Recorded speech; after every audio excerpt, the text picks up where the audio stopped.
As our customers in Asia are advancing their manufacturing supply chains, most of the production is not just for domestic consumption, is also for exports into both emerging and developed markets.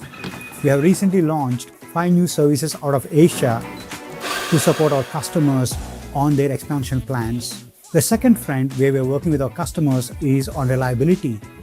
With Gemini, we have made a step change in the industry reliability. The third front is on providing optionality in their supply chain, optionality through integrated solutions, whether it is for land bridge when the cross-border transportation is challenged, CA solutions for our e-commerce customers, or integrated solutions through our warehousing.